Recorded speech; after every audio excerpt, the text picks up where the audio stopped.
इस news के sponsor है यशपिन therapy end हिजामा centre, Jamiat उलमा hospital, रहमतबी टेकडी, near passport office, Solapur. Buldhana जिल्ह्याला हादरून सोडणारी एक धक्कादायक घटना जळगाव जामोद तालुक्यातील राजुरा शिवारास उघडकीस आली। एका 20 ते 25 वयोगटातील तरुणीचा अर्धवट जळालेला आणि शीर धडा वेगळे केलेला मृतदेह आढळल्याने परिसरात मोठी खळबळ उडाली।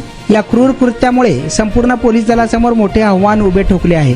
प्राथमिक तपासात हा मृतदेह कोणाचा आहे, या हत्येमागे कोणाचा हात आहे याबाबत कोणतेही धागेदोरे मिळत नव्हते। मात्र पोलिसांनी फॉरेन्सिक टीम आणि गुप्त बातमीदारांच्या मदतीने या गुन्ह्याचा छडा लावला असून यात धक्कादायक वास्तव समोर आले। पोटच्या मुलीचा खून खुद्द तिच्या पित्यानेच मुलाच्या मदतीने केल्याचे तपासांती स्पष्ट झाले असून समाजात एकच खळबळ उडाली आहे।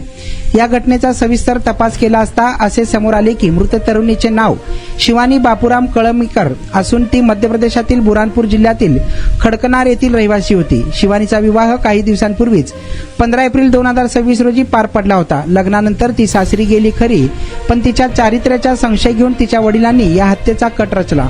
शिवानीचे तिच्याच गावातील चुलत भावासोबत अनैतिक संबंध असल्याचा संशय तिचे वडील बापूराम नत्थू कळमेकर यांना होता। याच संशयाचे पर्यावसान एका भीषण हत्याकांडात झाले। आपल्या कुटुंबाची अब्रू गेल्याच्या भावनेतून बापाने स्वतःच्या हाताने मुलीचा जीव घेण्याचे ठरवले आणि त्यासाठी आपल्या मुलाची साथ घेत मुलीला संपवले। हत्येच्या रात्रीचा थरार अत्यंत भयानक होता। रात्री वडिलांनी शिवानीच्या डोक्यात बांबूने जोरदार प्रहार केला, ज्यामुळे तिचा जागीच मृत्यू झाला। त्यानंतर आरोपीने बापाने पुरावा नष्ट करण्याच्या उद्देशाने मृतदेह एका दिवस घरात लपून ठेवला। दुसऱ्या दिवशी आपला मुलगा अजय बापूराम कळमेकर याच्या मदतीने हा मृतदेह मोटारसायकलवरून टाकून महाराष्ट्र मध्य प्रदेश सीमेवरील राजुरा शिवारात आणला। तेथे मुलीची ओळख पटू नये आणि पोलिसांशी दिशाभूल व्हावी या उद्देशाने त्यांनी तिचे शीर धडावेगळे केले आणि मृतदेह जाळून टाकला।